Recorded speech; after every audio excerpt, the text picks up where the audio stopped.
Hello and welcome to another Stogie video review.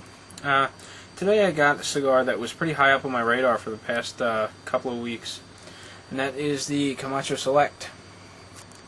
And as you can see, this is $5.95. I picked this up locally at JM Cigars down in Exton, PA, and yeah, it's just a great shop. I had some time to spend down there on Saturday. I put about 3 hours in just hanging out, smoking cigars. It was a great time. Real nice place, real friendly. So if you're ever in the area, definitely stop by. It's well worth the trip. But back to the cigar. Again, this is the Camacho Select, and it is a Cameroon wrapper. And as far as CamachoCigars.com goes, the binder and filler are both undisclosed. But what I did read at Cigars International is that it is made up of Cuban seed Honduran grown tobacco. And that's about it. It's locally I got it at $5.95. Cigar International price is about $128 a box. And this is the Robusto size. It's 5x50. And this is blended by Julio Iroa and not Christian. So it's said that he has a palate and prefers the mild to medium-bodied cigars over the powerhouse full-bodied cigars that Camacho typically puts out. So this is a very interesting cigar because it's based off of Julio's preference, and it falls in that medium range. So I'm going to go ahead and I'm going to use my plug cutter to open up the cap. And I think it's about time to sharpen this thing once again. So far, it's doing pretty good. Cameroon wrappers are usually very fragile, and the caps typically crack from the plug cutter, at least in my experience. Even with a fresh, sharp plug cutter, I still get a little bit of a crack going on. Now, you can see that everything's all opened up. We're good to go. It's got a fairly spongy feel. It's not too bad. It's just, it feels sort of lumpy. It's got some soft spots in it. That's typical of a lot of the Camachos that I've smoked in the past. It draws very free. It's got like a sort of an herbal taste. It's good and flavorful right off before it's even lit. It's got a nice aroma. Nice thin, smooth veins. Overall, it's a very attractive, smooth cigar. It's got some oily patches in it, and that's always a plus. I'm just really looking forward to lighting this up. The only defect that I see is it looks like a little bit of a water spot. I don't know if you can see it on the back half of the cigar, just below the band there. But that's just a cosmetic flaw. There's it's not going to affect the wrapper one way or the other. So I'm going to go ahead and begin to toast.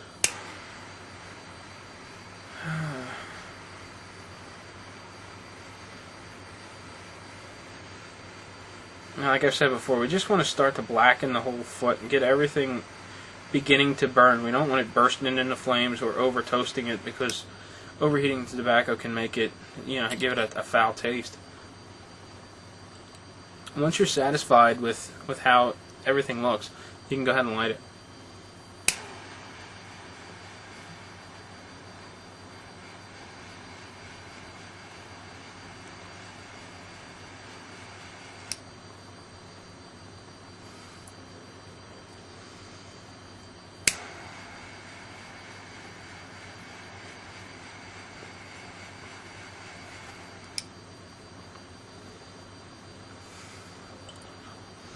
I'm having some trouble getting this lit. As you can see, I've just got the outside portion lit. I've had a real tough time getting that outside edge lit.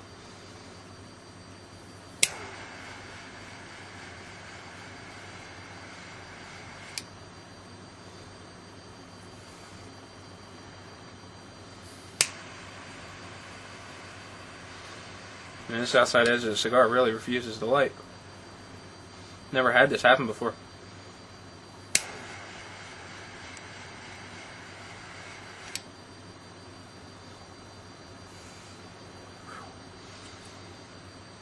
Now, unfortunately, that took a lot of heat to get lit, and I can really taste it and feel the heat coming through the cigar, so I really need to let that rest for a minute or two so that it can cool down and the flavors can, go back down to normal. So I'm going to give it a few minutes, and we'll get started from there. It's been about 2 minutes now, and as you can see, the ash is nice and light, and it's given the cigar time to cool. And I'm going to take the first puff on it now, when everything should have settled and been back to normal after that overheating due to the spot on the cigar that wasn't burning.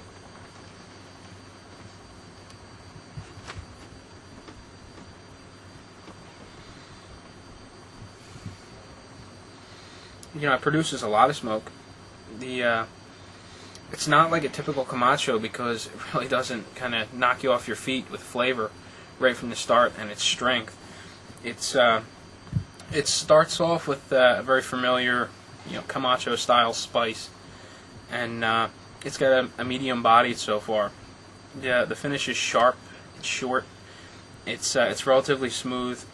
So far it's making for a nice start. The base flavor is it's pretty much just spice at this point. I'm not really picking up anything else.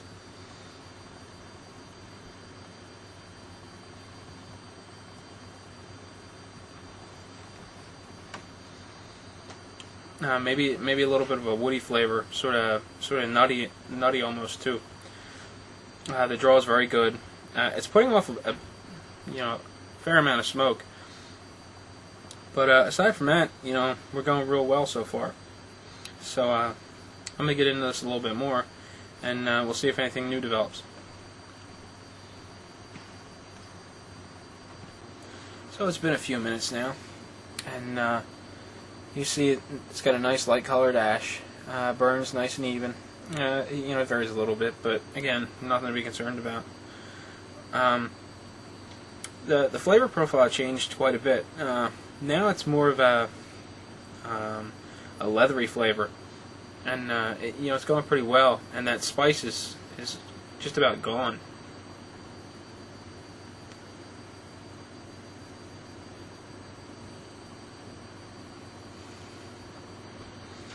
When you puff on the cigar like you would normally, there really isn't any spice, and it's sort of creamy and very smooth. Now, when you puff on the cigar and then you blow it through your sinus cavity, that's when you pick up the spice. And that's very interesting. Usually I get it both. I get it on the palate and in the sinuses, not on one and not the other. So it's making for an interesting smoke.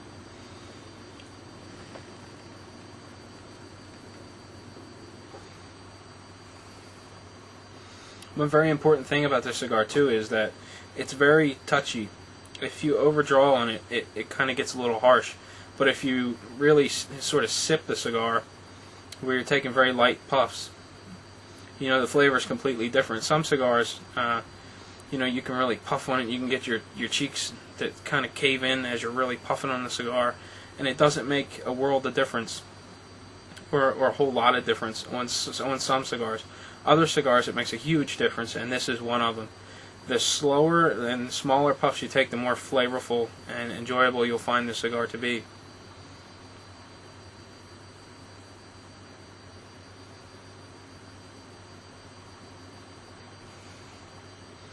Still producing a fair amount of smoke. I just knocked the ash off, while I was talking. So it's fairly firm. As you saw, it was holding on pretty well. It's still putting off a fair amount of smoke, just resting smoke, and the burn rate's a little fast. But aside from that, everything's going very well, and it's a nice, enjoyable cigar. So, so far I like it. It's not quite as what's that word? It never fails. I get in front of the camera and I can't think of that one word. that yeah, I don't know, sort of interesting, or it's not quite as delicate or as soft, or that's just the direction I'm going. You're just gonna have to go with me here. It doesn't have the flavor profile, or that soft, delicate flavor profile of the Perdomo Reserve Cameroon, which is in the same price range. It has more of the rugged or rougher H. Upmann Vintage Cameroon sort of flavor to it, if you can follow me there.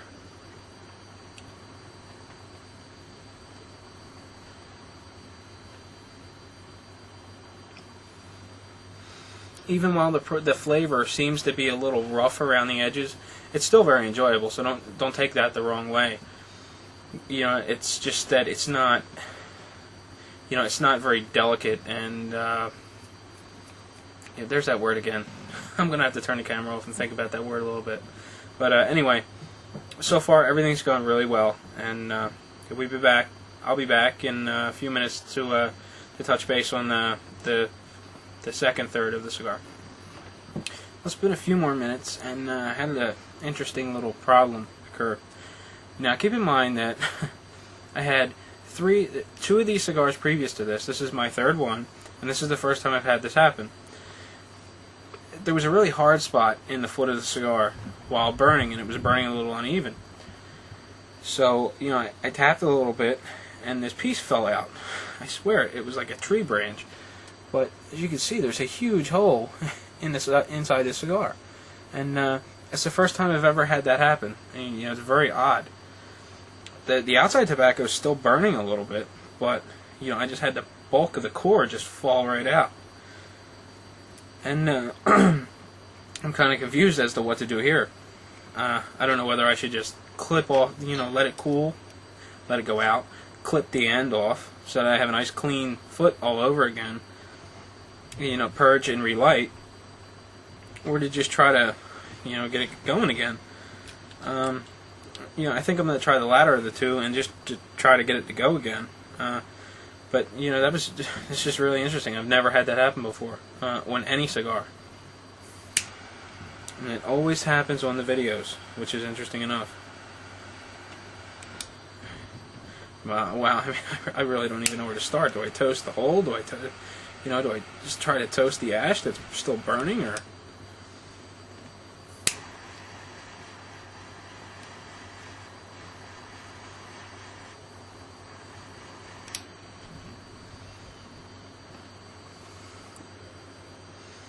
And that's even more surprising. Just with a little bit of flame, I've got tons of smoke once again, and everything seems to be burning quite well.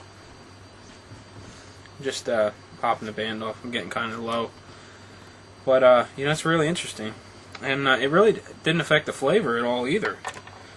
It was still smooth. Oh, by the way, that word, I had to write it down and put it up behind the camera so I wouldn't forget it.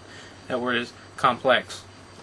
And it never fails. I always forget that word when I'm trying to describe the cigar on the video, and I don't want to turn it off and go back and edit it and reshoot the shot. So I just babble on and on about how I couldn't think of the word, and that word was complex. So.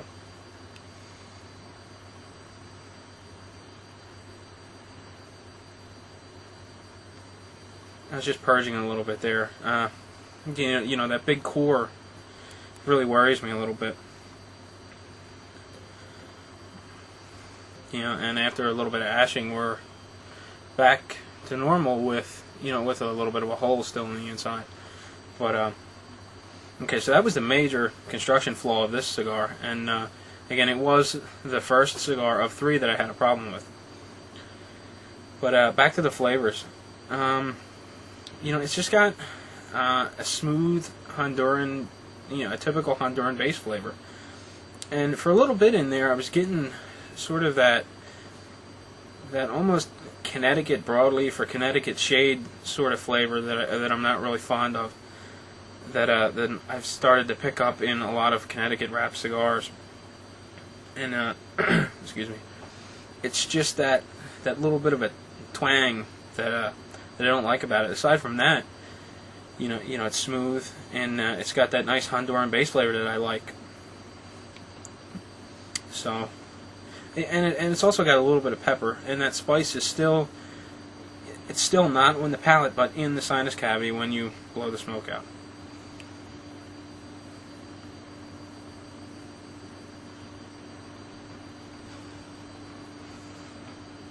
Still producing a lot of smoke. It's draws very easy. Aside from that problem I had with the ash, it's holding up fairly well, even though it's a little darker than it was before.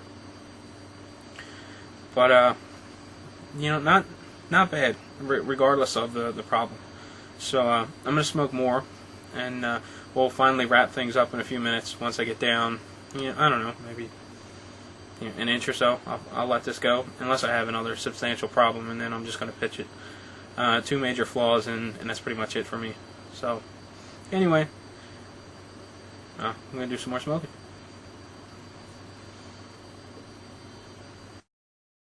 Well, it's about time to wrap things up. That hole I had is just about gone. The burn's a little ragged, and the ashes turned dark. It's a little crumbly, but it's not affecting the flavor.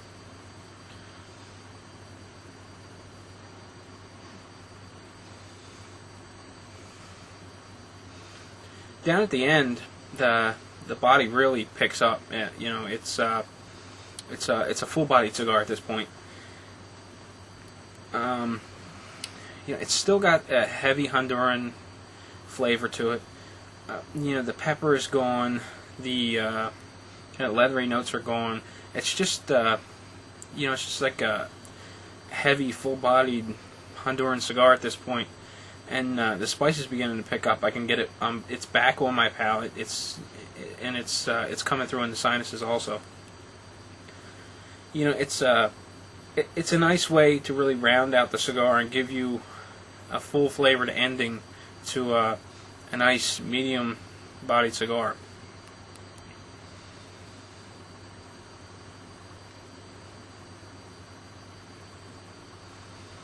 Still producing a good amount of smoke. And the only downside to it now is that it's beginning to get a little overly heated, and that's just because it's short, and that plug that I cut in the end with my plug cutter really directs that heat right to the tip of your tongue, and it gets a little uncomfortable at times. Which is why some people really prefer a cutter over a plug cutter, but they both have their advantages and disadvantages. The disadvantage of the plug cutter being that it directs the heat directly at the tip of your tongue. But it also directs that flavor right at your tongue, whereas a guillotine cutter would just kind of open up the end and allow all the smoke to flow in. So really, I use both. I like the plug cutter over the guillotine, sometimes. So it's all a matter of personal preference. But just to wrap things up, I think this is a good cigar, and it really falls in the middle. It's got something for the medium-bodied smoker as well as the full-bodied smoker. So, you're really not going to take too much of a chance if you're a medium-bodied smoker if you pick up this cigar. It's not like a typical Camacho where it's going to knock you off your feet with that full-flavored blast on the first puff. And it's fairly complex, but it's not as complex as, say, the Perdomo Reserve Cameroon. I think that was a more complex cigar, and I keep referring back to that cigar just because it's in the same price point, and it's also a Cameroon, and I think they have somewhat similar flavors. While they may not be identical, they're sort of in the same ballpark just because they're Cameroons and they deliver that familiar Cameroon sort of flavor.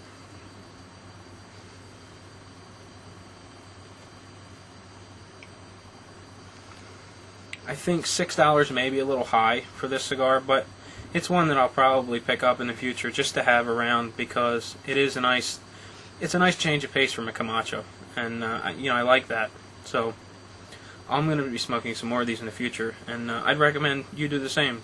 Pick one up if you have the chance. So that's about all for this cigar anyway. So as always, really appreciate you guys watching, and take care.